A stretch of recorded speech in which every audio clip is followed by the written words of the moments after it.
tayo sa hill kung saan natin makikita yung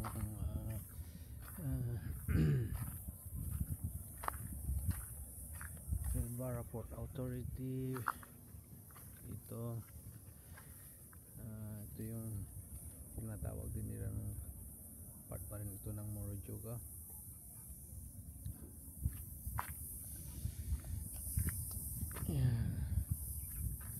Maraming flies, sunflies. Alam nyo ba yung mga sunflies dito, pag nakagat ka nagpipigtal. Okay, yun po, woodside din po yan, nakikita nyo na yan.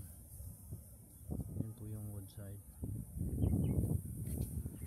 isa sa pinaka busy rin na daungan ng mga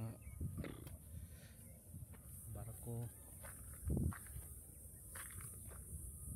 Yan. Makikita nyo na, and then sa dulo yun yung tinatawag nilang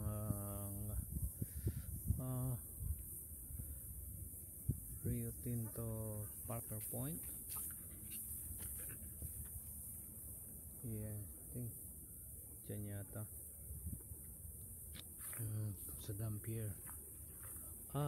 Okay, I think hindi yan, doon sa kabila. Yan po, doon sa kabila yun yung Ace Intercourse sa may Dampier Salt. Medyo malayo na sa kuha ng aking Osmo. Anyway, ito, so sa bandang kaliwa ko dito, yan yung tawag nila Mermaid Marine area.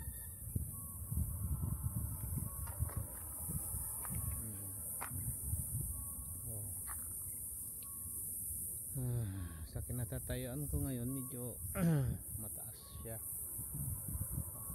at nakita natin lahat ng mga dinaanan namin kanina, kaya nang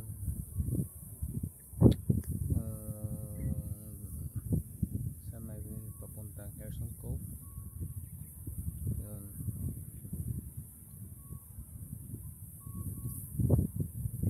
Bali may civil ano ba to, construction pa doon, hindi pa natatapos para sa pagtatayo ng area. And then ito, okay, dito kitang kita yung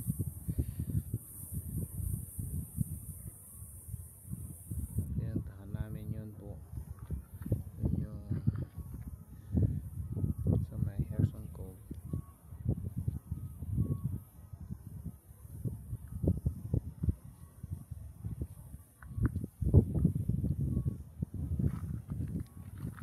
Against the light. Ito naman yung aso ko na pasaway. Yun kung ano-anong ginagawa niya.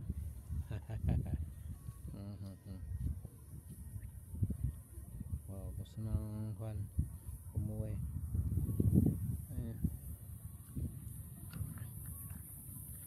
Ito yung water tank na nagsusupply sa buong Barra Peninsula. Okay, nakita nyo na po ito.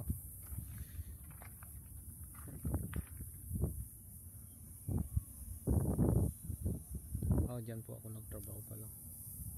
Yan po yung main office namin sa Pilbara Port Authority.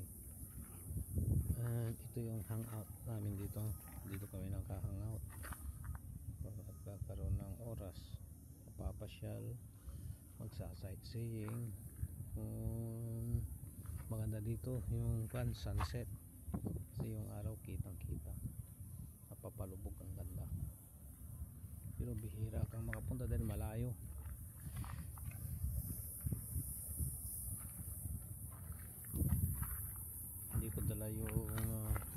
drive ko. Ito sinamantala ko kung pwede. Naka akyat din. Okay, punta na naman tayo sa Dampier area. Doon po tayo pupunta. Kadaanan natin yan mga 10 to 15 minutes from here.